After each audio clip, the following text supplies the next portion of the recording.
Hello and welcome to Courtside with the Ashland University men's basketball team. Brought to you by the Ashland University Journalism and Digital Media Department. I'm Miles Irvin, and today I'm joined by head coach of the Eagles, John Ellenwood. Coach, thanks for coming on the show. Thanks for having me.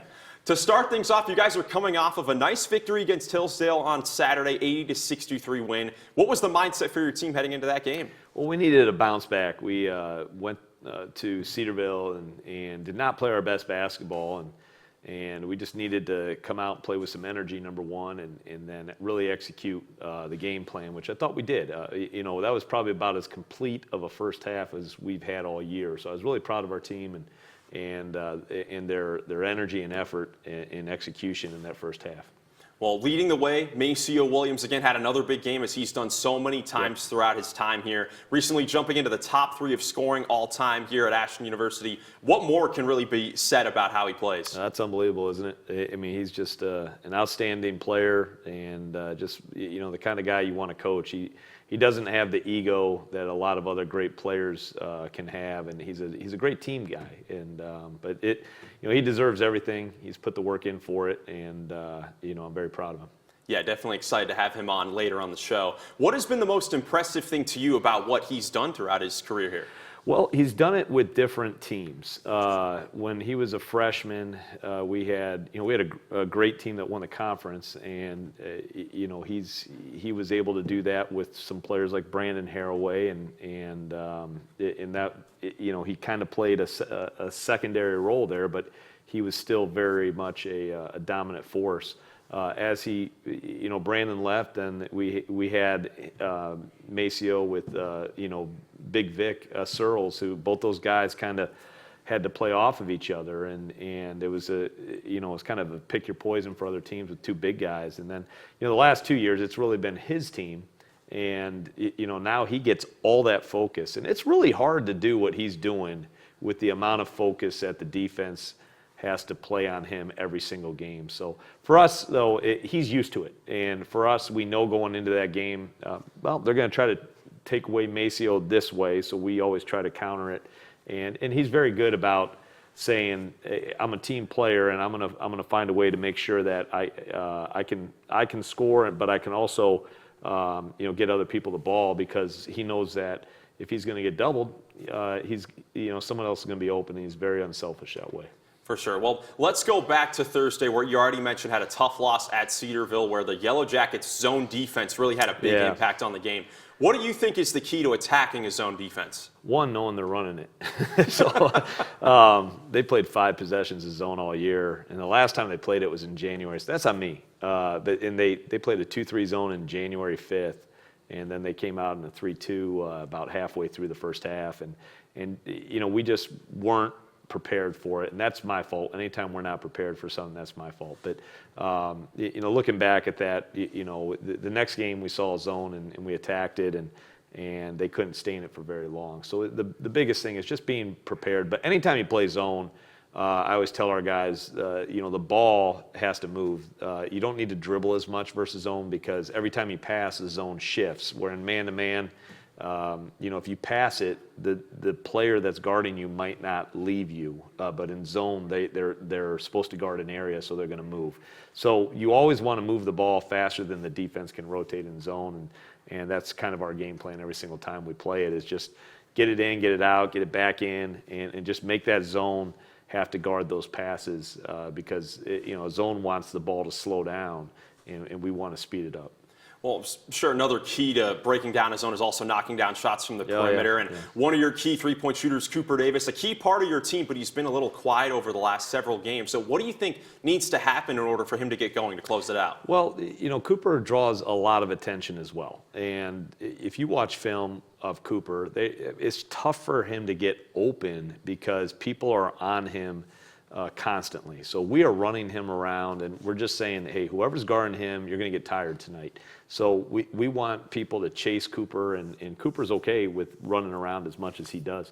The big thing with him, though, is it can't just be threes. He has to get to the free throw line. He has to find ways to get to the rim. And that's something that we're constantly doing, is saying, hey, it's not just three-pointers, but if they're going to hug you, let's get some back doors. Let's make them chase through screens and really, get some bone-crushing screens on guys that are hugging Cooper and try to get loose on that. So it's not an easy job for a shooter like that. But at the same time, his gravity of people hugging him opens up other people.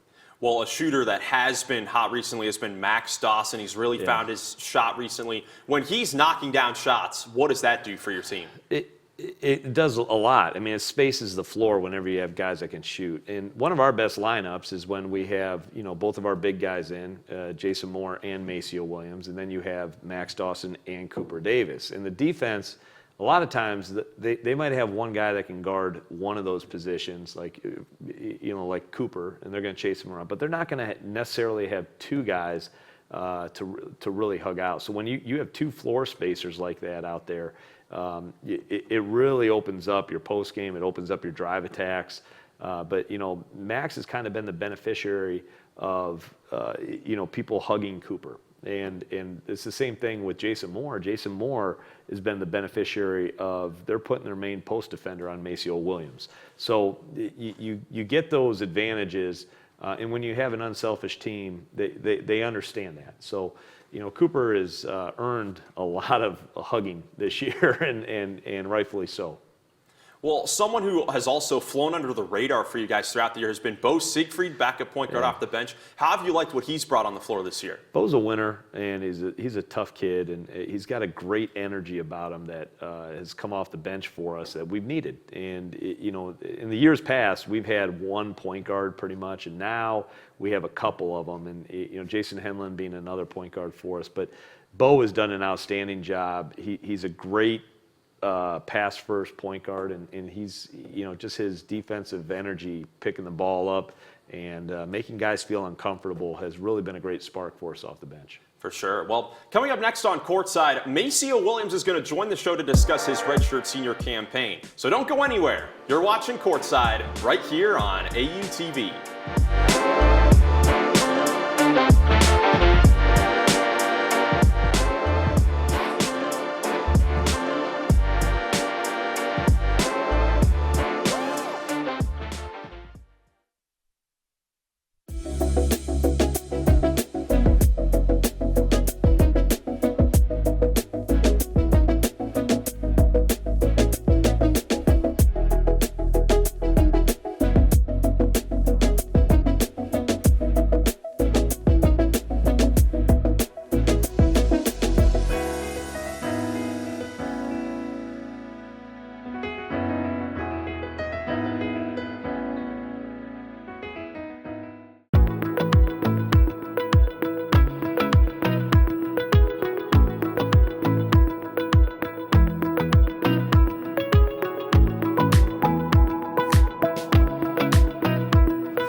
Welcome back to Courtside, right here on AUTV. I'm now pleased to be joined by redshirt senior forward of the Eagles, Maceo Williams. Mace, thanks for coming on the show. Thank you, man. Thank you for having me. Well, of course. To start things off, you recently climbed into third place on the Eagles' all-time scoring list. Have you had time to soak in the accomplishment, and what has it meant to you? Yeah, I had time. My parents have told me, what a big accomplishment that is. I mean, it's always an honor and and a privilege to be up there in the top three and be in the conversation amongst the great players that come through here. So I have time to soak it in, but I really try not to be big-headed. So just keep my head cool and then just keep doing what I do. For sure. Well, with the regular season drawing closer to the finish, what are you hoping to get out of your last few games as an Eagle? I'm hoping to win. Obviously, just go out with something to remember. Obviously, it'll be good to win a conference championship and then go into the NCAA tournament. But we have three huge and tough games coming up. So if we can get all those three, we have some pretty good confidence going into the tournament. Absolutely. Well, on the court, it's been another special season for you. We're talking with Coach really all season long about the attention that you've drawn this year. What have you been seeing out there? The same thing as I've been seeing since I've started. Just doubles, and I'm used to it now. So nothing really affects me out there. So I just, when teams are focusing on me, that's why I try to get my other teammates involved, and I try to, score in different ways, either if that's still inside the perimeter or outside the perimeter. So I just try to do the best I can to get my teammates involved and try to impact the game in different ways. Well, over the last several games, we've been seeing some new lineups on the floor. You've been playing with fellow big man Jason Moore, who's been playing great recently. We rarely saw those lineups last year, even earlier in the season. What do you think makes the lineups with you two work so well? It's hard to guard two really good big men. So, I mean, if the attention's all on me, then he has all the, freedom he can get. So it's kind of hard, because if he's doing well in the game, then attention goes to him. And if I'm doing well in the game, so it's kind of hard to guard both of those. Like Coach said, just pick your poison. So he's really been doing good this year. I'm really proud of him. For sure. Well, offensively, we've seen the two-man game between you and Jordan Edwards so often in the backcourt, or also you and Jason Henlon. What have those two guys brought to the backcourt this year? Those are two really good guards that know how to control the game and control the offense. You want those two to have the ball in their hands in critical moments. So they know how to make good decisions coming off those, screens. Screens. And just how to make the right play. So those are really two guards that do well in our offense. For sure. Well, final thing for you. 3 games left in the regular season, all big ones, including next week at home against Walsh, on the road at Findlay. What is the key to you guys finishing strong heading into the GMAC tournament? Just staying together, just playing hard. Like Coach said, just getting towards the end of the season where it's a marathon, everybody gets tired. But the really good teams show, like if they want it more and play hard, just sticking together. Yeah, these are 3 games, but if we can get these 3 games, man, I think we'll be in a pretty good position going forward into the conference tournament, and if we win that, going forward into the NCAA tournament. For sure. Well, Mace, thanks for coming on the show, and good luck the rest of the way. Thank you, man. Coming up next on Courtside, Coach Ellenwood and I will take a look at the team's upcoming matchups to close out the regular season. So don't go anywhere. You're watching Courtside right here on AUTV.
Welcome back to Courtside, right here on AUTV. Coach, let's take a look at the upcoming schedule for your team. 3 games left in the regular season, but only 1 this week at Malone on Thursday. What do the Pioneers bring to the table?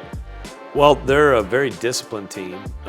They don't beat themselves, and I say they don't shoot themselves in the foot. But they're going to try to slow it down. They're very disciplined in what they run, and in their half-court defense, they really pack it in. So we're going to have to hit some outside shots.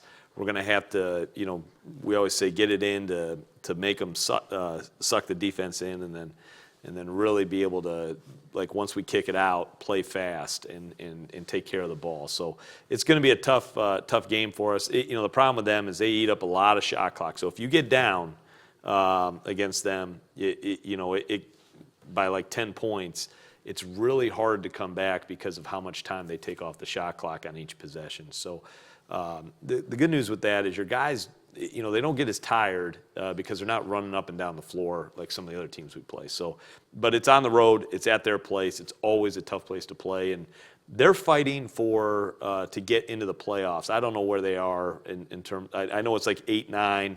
They're right there, and so this is a huge game for them. They need to win, so they're going to be desperate. We're going to get their best effort, and we got to be desperate as well.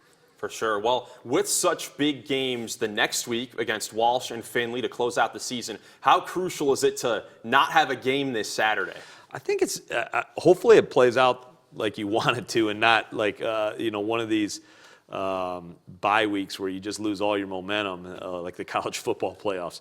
But it's good to get that bye, guys rest, and then we're going into a tough home game with Walsh, and then at Findlay, which is always a tough place to play. So, and that's going to be probably their senior day and everything else. So, and everybody's playing for something, So I mean, it's just every game gets a little bit bigger, but it's nice to have a Saturday to breathe, relax, and get ready for that big week of that final week of games, and then going into a tournament. Yeah, well, starting off that next week, you mentioned you guys host the Walsh Cavaliers. They've had the best record in the conference all season long. What has made them so good? They're deep. They got some good talent. They got really talented guards, but they're very balanced. Their guards are going to be their starting 1 and 2 guards are probably the 2 best 1 and 2 guards we play all season in our conference. But they have balance, where those guys they're tough to guard, and then they can kick it to guys who can make plays and know their roles really well. They rebound the ball really well. They do a little bit of everything. They press, and you got to play one-on-one against them, and your help defense has got to be really alert and sharp on not getting caught too much helping and then giving up kick-out threes. So it's going to be a tough game. Then the regular season closes with a road game against the Findlay Oilers, one of the elite atmospheres in the GMAC, like you said. It really does feel like a special type of energy every time you guys meet up. Yeah, it's going to be a good game, and it's going to be physical. And on the road, that's a tough place to play. We've done it before, but it's hard to do. And we need to be very focused on just, hey, let's worry about Walsh first and next week, and then we'll worry about Findlay. But this week we're just thinking about Malone. All right, well, last thing for you, Coach, what is the biggest key over these last 3 games to head into the postseason in a good position to try and win a championship? Just keep playing hard. A lot of teams this time of year, you see them, they get tired, and it's a marathon. It's a long season. We've been going since September, and it just seemed like, man, 2 weeks ago seems like an eternity ago. So we just got to stay focused, have some fun, and play as hard as we can right now, and just worry about, hey, are we playing together, and are we executing at a high level? Absolutely. Well, Coach, thanks so much for joining me again, and good luck. Thank you. As a reminder, be sure to tune in to 88.9 WRDL for full live game coverage of the Eagles men's and women's basketball teams all season long. Additionally, a full rebroadcast can be found on Rock Entertainment Sports Network. Check local listings for air times and dates. Once again, I'm Miles Irvin saying thank you so much for tuning into Courtside right here on AUTV.